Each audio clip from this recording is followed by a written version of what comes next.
Hello, everyone. I'm Tim Marlow, Director of the Design Museum in London, and I'm delighted to welcome you to this special event, which is part of the Sotheby's Talk series in partnership with Intelligence Squared.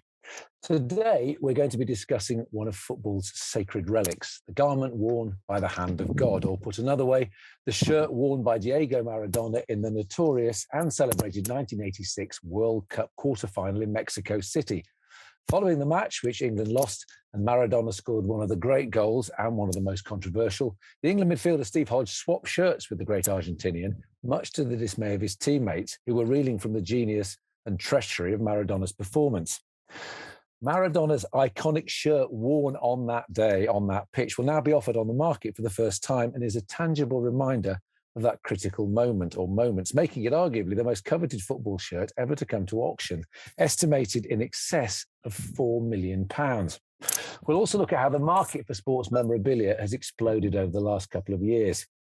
I'm delighted to be in conversation with two sporting maestros, each with a very different perspective. In Berkshire, joining us, we have Glenn Hoddle, former Spurs, Chelsea and England football legend, an overused term, but not for Glenn Hoddle.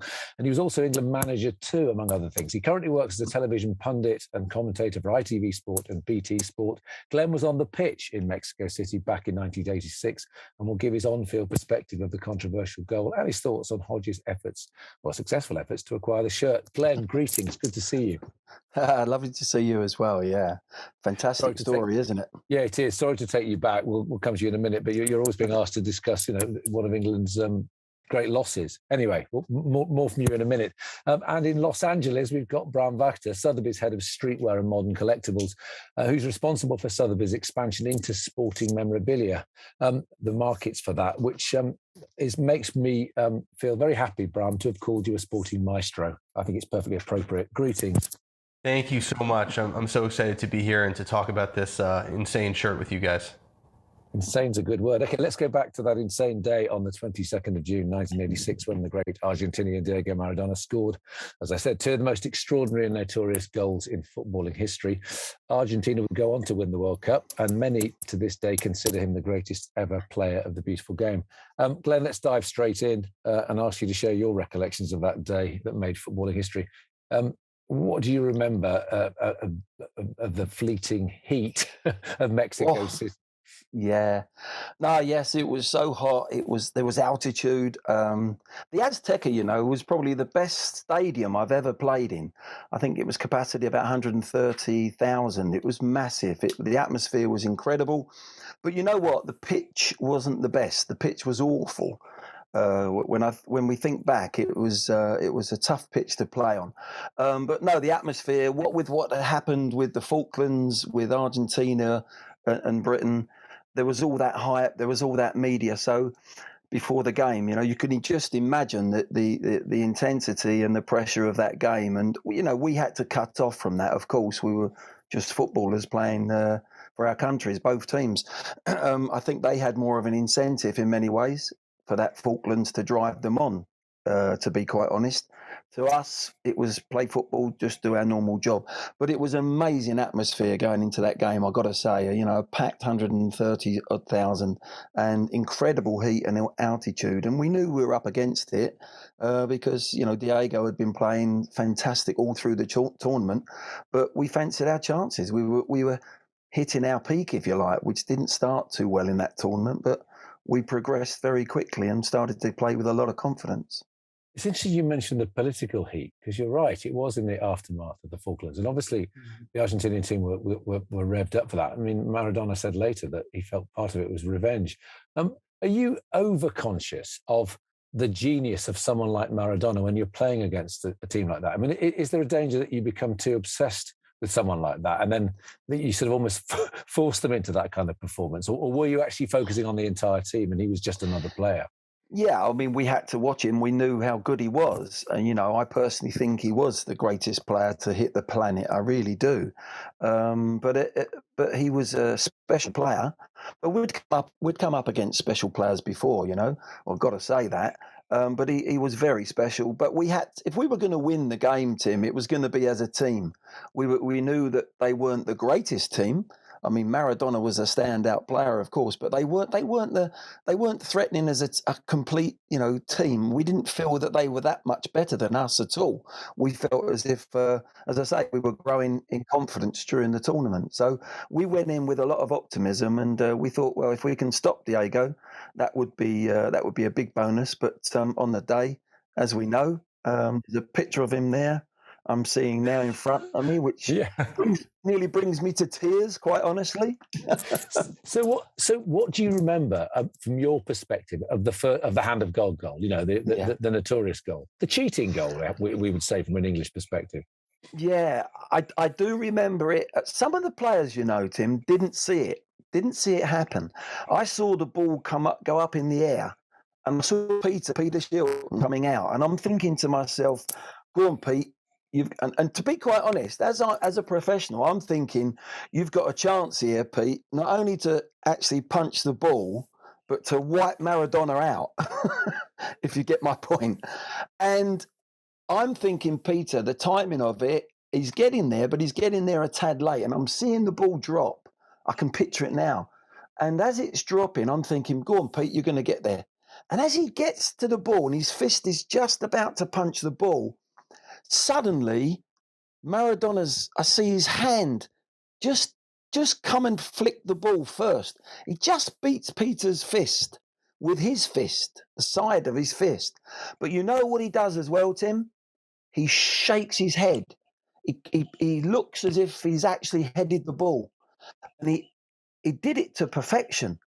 And as I saw it, a lot of the players thought he headed it after the game. I think there was Terry Fenwick, Peter Shilton, obviously, and myself. And I see this ball go over Peter into the net. And I see Maradona heading for the corner flag. And my guts just churned. But I looked straight at the referee. I looked at the linesman. The linesman started to run back towards the halfway line. And the referee didn't blow his whistle. So you can imagine how I felt. And Peter, myself, and Terry Fenwick started to chase the referee back, but my stomach was churning because I knew as much as we could, say it was handball, say they got the wrong decision, he was not going to change his mind. And I chased him. There's no VAR, is there? There's no VAR. No VAR. VAR would have stopped the goal, of course, it really would. So, that was the most horrific and horrible feeling I've ever had on a football pitch, I've got to say, because it just felt so unjust that the referee and the linesman didn't see it. It's interesting because Maradona said later, and his teammates confirmed, that when he went off to the corner flag, he had to yell at them to come and hug him because he said otherwise the referee won't give it. He was kind of right. So the worst experience you've ever had. And then Maradona, not long after, actually scores one of the great goals in World Cup history. Yeah. Do you think England were almost incapable at that moment because of the deflation, or was it just fully his genius of that goal? Well, first and foremost, I think there was a shock going through us as a team for 2, 3, maybe 4 minutes. I personally, and I could see the other players, because we were talking that the ones that hadn't seen it, we quickly said it was handball. He touched it with his hand. So then we've got this deflation, and then suddenly there was this, we've got to kick into our professional, don't feel sorry for ourselves. We can still get back in this game. It was nip and tuck, and that's the key as well to this massive game. There wasn't much between the two teams, really. It wasn't a particularly nice game. It was a bit, as I say, the pitch wasn't great. It was hot, altitude. It was a bit bitty, the match. So whoever scored the first goal was going to have a massive, massive boost for their confidence. And for them to get it with this handball goal, we had to pick ourselves up, and we took a bit of time to do it. And you know what? Just as we were just starting to concentrate and get our focus back into the game, my word, he then goes and you know what, Tim, I'm going to say it. Someone said to me, his goal, his wonderful goal, probably the best we've ever seen in a World Cup, shouldn't have happened because there was a foul on me on the ball. And I never knew that until I watched that 2 years ago. Somebody said it to me way after, and it's true. There's a debatable foul on me, and the ball spins out to Diego, and that's when he goes on his run. But it was 50-50 with the referee whether it would have been given a foul. Suddenly it go, oh, there we are, just behind him. Yeah, and I think that's a clip of a different part of the game, because I was on my knees where I've been brought down in their half. But suddenly he gets this ball, and then we see the mazy run. And the thing is, there's a couple of things here. I expressed how poor the pitch was, how he scored that goal on a grass that was 4 inches long. And the reason it was long is because there was ruts in the pitch. It was very rutty. And he went, and it was quite an amazing dribble on that pitch with those opponents coming in. I think Peter Reid was chasing him, and Terry Fenwick came out to. Terry Fenwick comes out, and if you watch it, he goes to put his elbow to him, but he'd done that in the first 10 minutes and got booked. So he brought his arm back down. He had thoughts of taking him out. He thought, oh, I'm going to get sent off. And then he goes past Terry Butcher, and then it's an incredible goal. And then at the very end, Schultz, you think Schultz is going to get him. Peter, there's Hodgie there. Look, Terry Fenwick trying to go in there. And he just gets his toe to the ball before Terry Butcher can just toe it away. And it is an iconic goal. And it's for me, pure the genius of Maradona, you know? It really was. But of course, it's the match wasn't made easy for England by the fact that you scored, Gary Lineker scored for England about 5 minutes to go. So it was 2-1. So the hand of God goal was in some ways the difference between the two teams. And at the end of the game, Steve Hodge, who he wasn't responsible for the hand of God goal, but it was his slice that the ball went back, wasn't it? And then up Maradona leapt, as you explained, and over Shilton's head. What did the team? I mean, were you aware that Steve Hodge was swapping shirts in the tunnel with Diego Maradona? Were you aware that he got the shirt? I wasn't aware. I didn't see the transaction. No, obviously I was aware once we got into the dressing room, you know. And Tim, I'm the sort of guy. I was absolutely devastated, and the way that we'd gone out, I've got to be honest. The last thing on this planet would have been a thought of changing a shirt with one of their players, whether it was Diego or not. I was distraught, and I think most of the team were. And I don't know whether Steve, you'd have to ask Steve, whether Steve seeked him out or whether he was just lucky to be walking along the side of him in the tunnel. Only Steve can answer that. But I was devastated. And then, you know, when he walked in and we saw him have the shirt, you know, that was, I didn't worry too much about it. I didn't give it too much of a thought. But a couple of players were a bit upset. But at the end of the day, you know, he was probably, he took the opportunity when it came around. Yeah, he certainly did.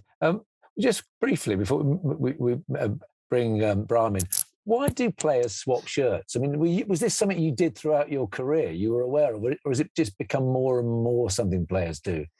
No, it was something that you saw. I mean, as a kid watching England way back in the World Cups, and as a fan watching, I saw, you know, there's a great picture of Bobby Moore and Pele changing shirts. So that was in the 70s. So it was tradition. It was, and we always swapped shirts with international players. Yeah, that we really did. So it was something that constantly happened. England, we were told by the FA they didn't particularly like changing the shirts on the pitch. They wanted it to be seen down the tunnel or in the dressing rooms. They didn't really want people taking shirts off and changing on the pitch. And with some physiques, it might have been, you know, better to not do that and see that. Quite honest. But yeah, so yeah, I swapped a lot of shirts, but I did it in the dressing room or in the tunnel as we were walking off the pitch over the years. Yeah. So you do. You've got a shirt collection? No, I'm absolutely dreadful. My mother had some, and bless her, my cousin took them all, and he's looked up. I've got one shirt that's framed, and and cousin Mark's got that, and the rest have gone to charities. All my England shirts, the others have gone to charities. I've got a few where I've swapped them with different players, but no, I wasn't. You know, you always get asked over the years for charity dues and stuff like that. So no, I haven't got an England shirt really in the house. It's a pity, actually, because I was about to introduce you to Brahm and see if I can take a cut. I mean, I'm sure it'd be a market for quite a lot of you. I'd be very happy. Brahm, let's bring you in here now. The estimate for this shirt is in excess of £4 million, which is pretty incredible. We've heard to some extent why this shirt is so special, but why now is it that kind of price? And if Steve Hodge had tried to sell it 10 years ago, would it have been anything like this kind of price?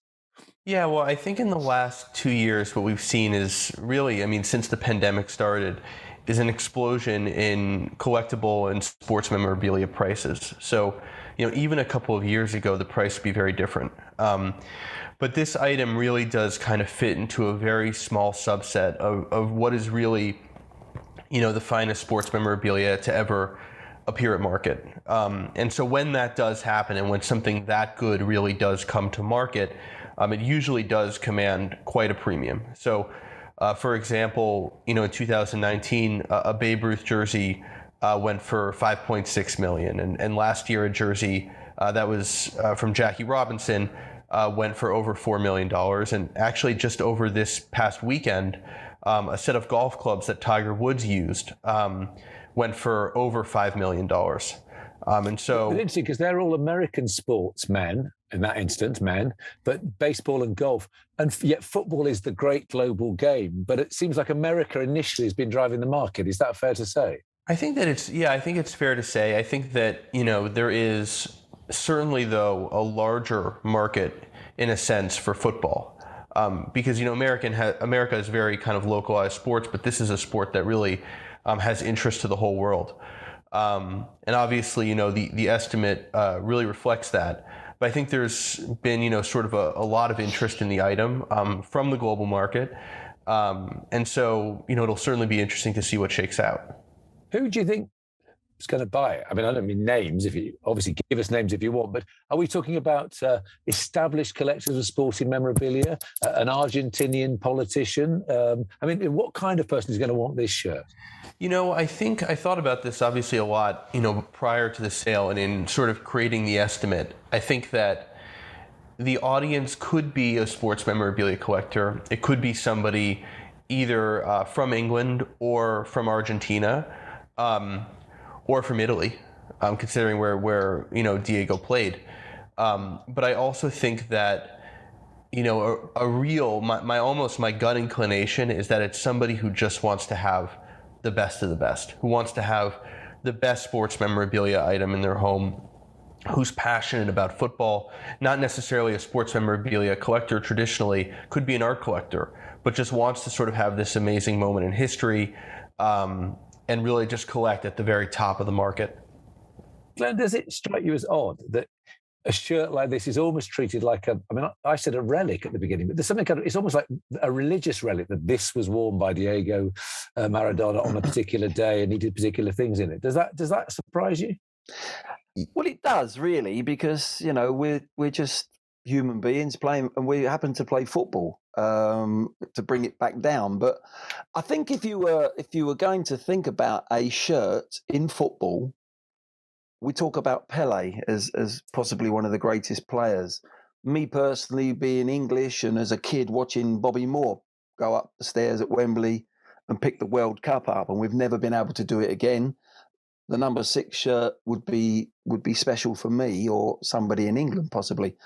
But this game and this player, Diego Maradona, for me was the greatest player that's ever hit the planet, better than the modern day players that we've got.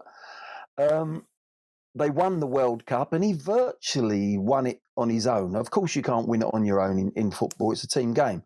But if you look at the games that he played, how he played, the goals that he scored, the 2 goals, and this game will never be spoken about more than, there's never ever going to be another football game that's more spoken about than this game, with the wonderful goal that he scored and the hand of God goal. And like we've built it up, and then they go on and win the World Cup. So yes, I can understand why, if someone is going to pay a lot of money, this would be the shirt that would outdo everyone else. Yeah, and I actually said, one of the things that when I originally interviewed about this shirt, I sort of had said something like, I'll never get to handle anything this good again.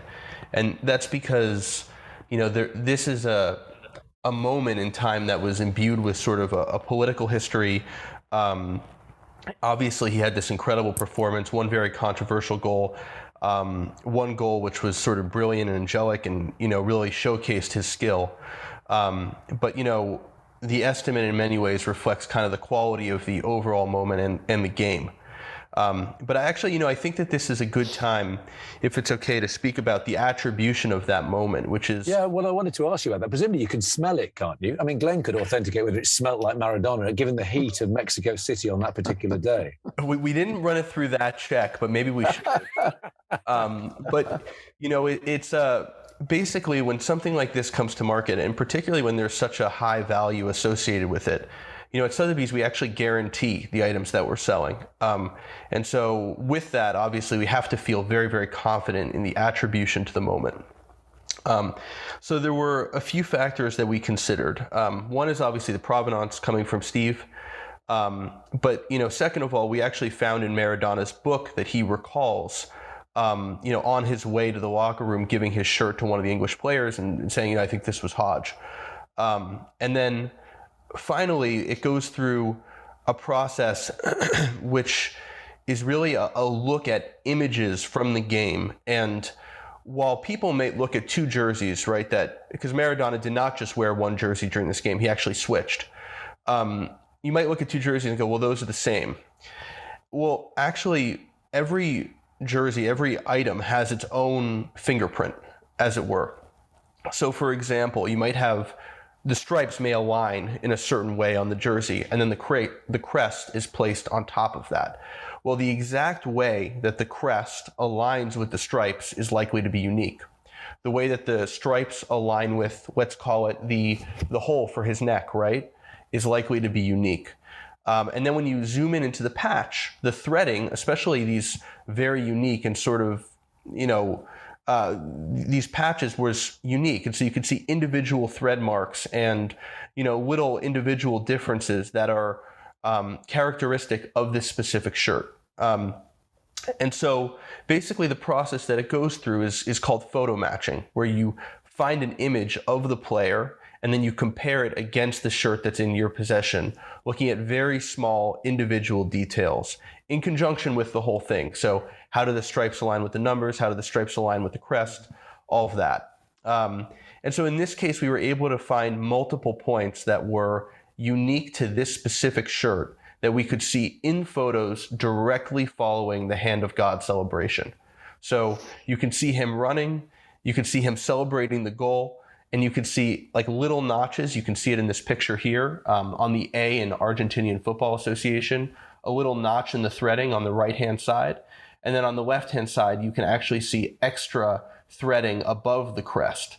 And these are unique individual details to this shirt that allowed us to photo match the item. I think Brahm as well, that one of the two, as with my football mind on, not my memorabilia mind on, the key to the shirt as well is that both goals were scored in that shirt. If he'd have scored those goals in the first half, he may have not played in that, actually scored them iconic goals, the angelic goal, as you say, and the Hand of God goal. But he's actually played in that shirt in the second half, even if he's changed it at half time. And that's the one that Hodges saw him in the tunnel. So that to me is the creme de la creme. Agreed. I think the fact that it was the second half shirt is certainly really important. And, for us, the provenance of having it, from Stev and having that recollection in Maradona's book is absolutely crucial. But we did want to also just prove it, via photos and via looking at those details. And, finally, once all that was done, we did have our chief science officer review that research. I also like the fact that shirt, or the two that he wore, but that one has its own backstory, because the previous game after Argentina had beaten Uruguay, their coach, Carlos Bilardo, he was concerned that the cotton jerseys of their traditional light blue and white striped shirts were too heavy. The cotton was too thick for the heat of Mexico. So they were looking for a last-minute replacement. And And I think this shirt was sourced from a sports outfitter in Mexico City, but it was thin enough, and it was the away strip, broadly speaking, of Argentina. And Maradona's supposed to have seen the two options and said, that's the one we're going to beat England in.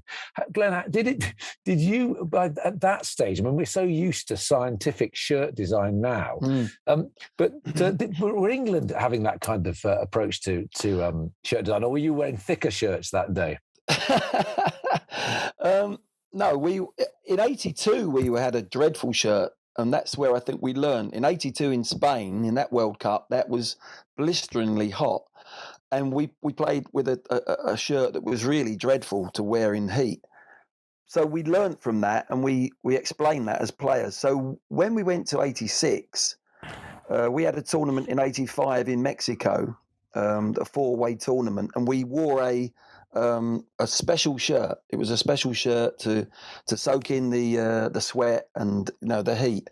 Was it called sort of an Airtex? I suppose it was back then, but it was way ahead. It was way ahead of its time, and we actually wore that in '86. Those shirts, and they were beautiful. Not only were they beautiful to wear, they looked great, and it felt good. So at least we were ahead of them in one way. Yeah, but so our shirts were ready. Yeah, but not quite good enough. But it's really interesting that because obviously my interest is manifold. I mean, I love the game, and I like the kind of moments that are recognised, but also the design interests me. I mean, there is an exhibition at the moment at the Design Museum about design and football, and the design of shirts over the last century and a half is amazing. I mean, they were wool and knitted to begin with, and you couldn't. The reason why vertical stripes came slightly later than horizontal was because the looms couldn't actually weave horizontal stripes. Eventually that came in, so then you get the great Notts County shirt that Juventus copied and so on. But goalkeepers, even in the 1950s, were wearing what you and I would call a thick polo neck sweater. I mean, yes. But these are interesting to me, but obviously not so much of a market for them. But in things like sneaker memorabilia, Brahm, I know Michael Jordan has to have worn these sneakers for them to be at the top end of the market, but he was responsible with Nike for the design of those. So good design, landmark design, Jordan's involvement with that, and then the fact he wore them, that enhances, doesn't it, their collectibility. It's not just the relic on that, it is the design. I think, yes. I think particularly for Jordan sneakers, it's so important. And I think if we talk about the top end of the market, I mean, there is the 0.0001%, right? The game worn Air Jordans or airships, which are so valuable and coveted. But really, even unworn, dead stock Air Jordan 1s, right, which kind of represent that initial design and that originality, those still go for $20,000 ish. If you talk about a pair of Chicago Air Jordan 1s. And so, you're really paying for that design artifact at that stage. And that is a really high level, obviously, for a pair of sneakers.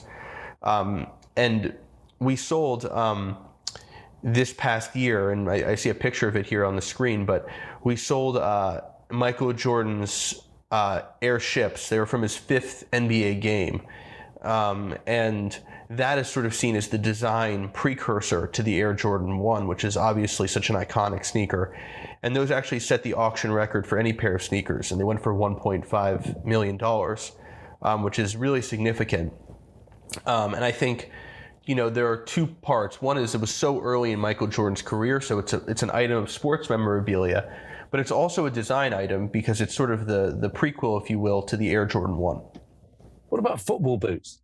I suppose I can see why shirts are so sought after, Glenn, because you wear a different shirt each game. And although we talk about international caps, I mean, players were given caps originally in the 19th century. They didn't have different coloured shirts. Caps were how you differentiated players from different teams. So the cap carried on as something you were awarded.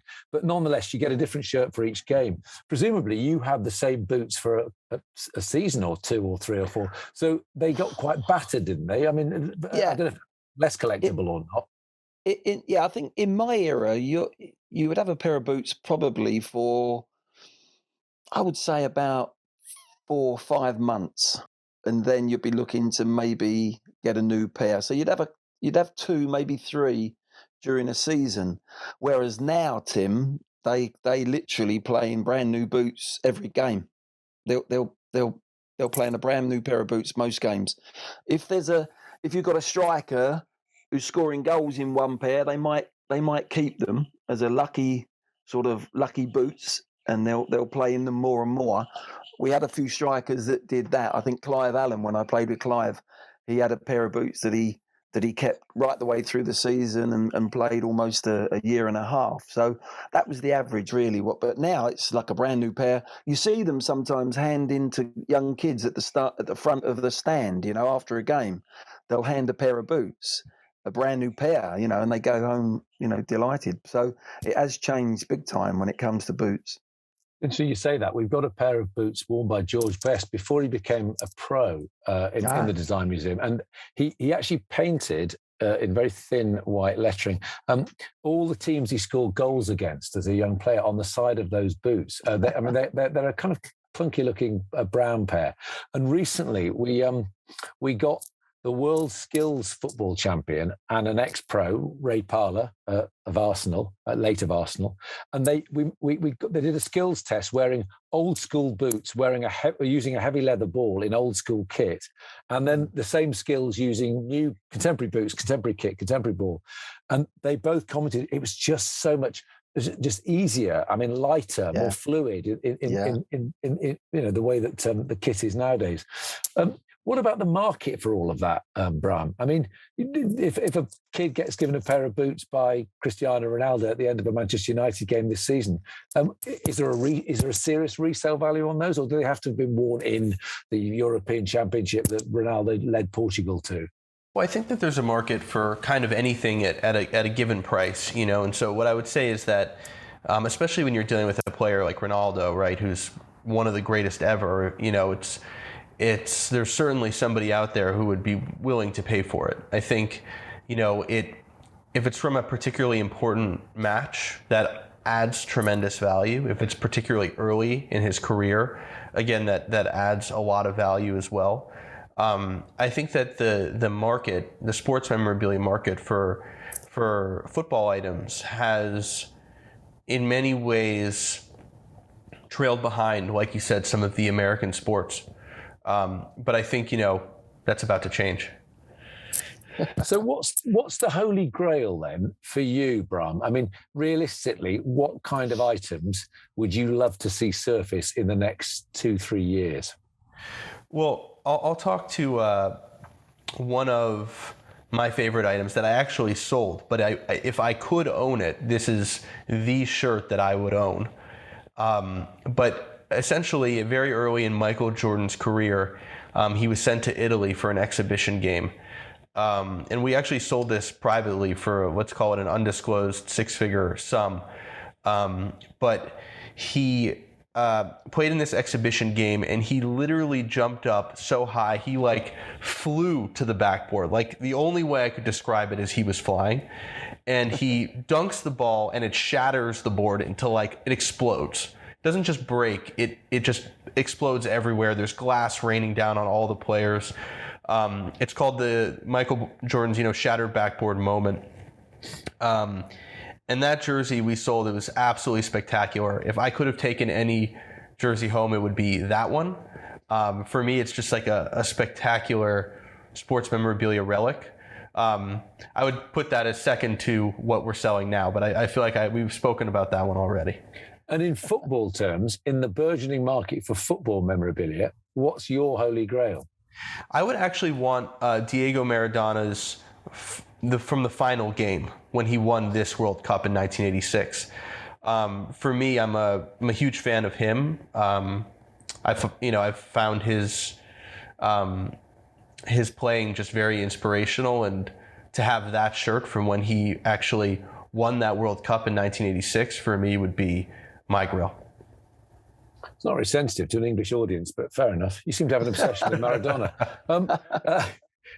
Glenn, Gary Lineker, I spoke to him recently. He came to see the football and design exhibition, and he said he thinks he's got the shirt he wore from that game and actually scored the goal in. I don't know whether we can persuade Brahm that's worth something. That is, What would your holy grail or your favourite shirt or piece of football memorabilia that you'd most like to own be? that I would like to own. Looking back, I mentioned it earlier, actually, Tim. I think because it had such an impact on me as a youngster, watching. I was football mad, but watching the '66 and the '70 World Cup, it's got to be, as an Englishman, Bobby Moore's number 6 shirt from '66 World Cup. You know, watching him go up those stairs, lifting the trophy, being held above by his teammates, holding the trophy aloft, which we've all seen. I think it would be that number 6 shirt, yeah, without a doubt. Not Nobby Stiles' false teeth, which you didn't have it on that particular picture. Yeah, that's no, maybe not Nobby's teeth. No, It's because I was thinking. I mean, we're very much related to our own enthusiasms and support base. You know, so I mean, like the Gordon Banks shirt, in which when he made that almost still unbelievable save against Pele, I wouldn't mind that. But there is a Pele shirt in the exhibition, which is from 1958 when Pele was just 17. That was his first World Cup, and it's quite a svelte shirt. I mean, Pele was quite muscular in later life, but it was an extraordinary thing when you think that there's a career with all before it. But it just made me think. I mean, that's the shirt I'd want. But so much of this, Brahm, is kind of projection, isn't it? In other words, these objects hold so much because, you know, Glenn's talking about not just the collective memory of everyone in England. We still haven't got over winning the World Cup in 1966. We're still, in a sense, wanting that repeated. But in a sense, the personal memories that people have are triggered by these things. And so that's partly their appeal, I suppose, to a certain extent. They have this kind of almost universal, personalized memory for so many. Yeah, I think for many people, that is the appeal of sports memorabilia. So, you know, if you think about why people covet so much, you know, Michael Jordan sneakers that he wore, it's because they remember as a kid, you know, watching Michael Jordan walk onto the court, you know, score 30 or 40 points, unbelievable performance, you know, in these sneakers. And it triggers that nostalgia, that moment in time for them. And I think, you know, sports memorabilia can be very emotional items that trigger a lot of emotions because they bring back a great feeling or a terrible feeling, but that is really what makes them so fascinating to so many people. Glenn, when you pulled on your first England shirt or when you pulled on your first Spurs shirt, does it change the way you feel? I mean, I suppose I'm asking you for a vindication of the kind of religious veneration that we're bringing to a particular shirt. But do you see the I mean, people talk about the love of the shirt, don't they? People sort of, you know, kiss their badges when they score. But does it still mean something to you looking back about how you felt when you wore different shirts? Oh, without a doubt. For me, yeah, I can only talk personally because my first ever game with Spurs going on, my debut, I supported Tottenham since I was 8 years of age. I trained from 11 and a half until I was 15, become an apprentice. I did all those jobs, cleaning dressing rooms and toilets and painting the crash barriers. So my connection with Tottenham was immense. It was incredible. It was like a second home to me, White Hart Lane. So then to actually put on the shirt and have the cockerel there was one of the proudest moments looking back. And I was 17 years of age. So you can imagine the impact of putting that shirt on, going out and playing for what was my club was quite incredible. It really was. And the same with England. Watching as a kid, watching that 66, the 1970 World Cup, crying my eyes out because the Germans came back when we were 2-0 up with 20 minutes to go and knocked us out in the quarterfinal. You know, experiencing all that, and then suddenly in 79 making my debut at Wembley, you know, it was just the things that you dreamed of as a kid. And I was, you know, grateful, and I was lucky enough to actually, well, there was a lot of hard work put in as well. It wasn't just luck, but it was a wonderful feeling to put that shirt on and to look down at those 3 lions and just think, I'm actually doing what Bobby Charlton, Bobby Moore, all these great players in the past that I've watched, I'm actually now performing for England. And it was such a feeling of pride. So do you regret not keeping those shirts? Because, I mean, I suppose as a young player, everything's before you. That's not what you're thinking about. But exactly. Presumably, those tangible memories and what you don't have, you have the memories in your mind. They'll never go away. But you wish you'd kept those shirts? I do. Looking back now, those two particular shirts, I don't think about loads of others or whatever, but I think the first Tottenham shirt and my first England shirt, I'm trying to think whether the one that I've got that my cousin's got. No, I think that's the World Cup '86 one. So yes, those two shirts now, looking back, you're right. I would love to have those shirts. But I think they've been given away to charities over the years. But no, that looking back, I regret that. I really regret that. But as you say, it was all ahead of me at the time. It wasn't something I was into, really, if I'm honest. So it just bypassed me. Well, we could put a call out, actually, and given Brahm's capacity to identify things through the kind of forensic use of photography and probably some DNA samples as well on the inside of the shirt, I'm sure we can locate them. The other question I wanted to finish with you, Glenn, is do you have any regrets now about not asking Maradona to swap shirts? Because respect to Steve Hodge, he was a good pro, but probably in that England team, if you think about the superstars in that England team, you'd be up there. So in status for status, it's surprising that Maradona didn't swap with you. Well, it was. Of course, I regret it now. Yeah, it's without any shadow of a doubt, 100%. But also as well, Tim, I'd played with Maradona the year before in Ozzy Ardiles' testimonial. So we played on the same team. There was this little connection on the pitch and off the pitch. We couldn't speak our languages, but we had a language together when we played on the pitch.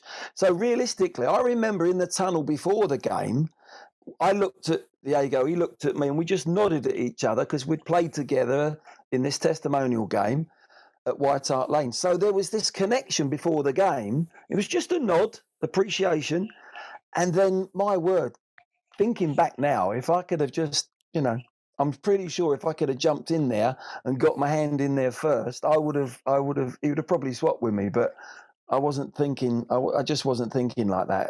I was distraught, absolutely devastated with the result, and probably too shattered as well to find anyone. It was absolutely shattering, the game. But no, do I regret it? Well done, Hodgie. I hold my hands up to Hodgie. That's fantastic.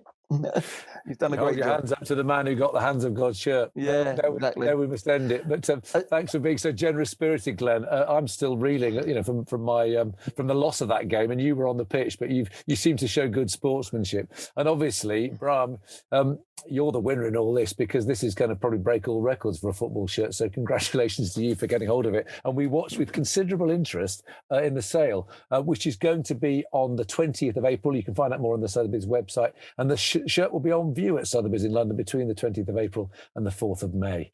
I hope you enjoyed watching. I certainly enjoyed doing this. Glenn, Brahm, thank you very much. And thanks to everyone for joining us. Thank you so much. Thank you.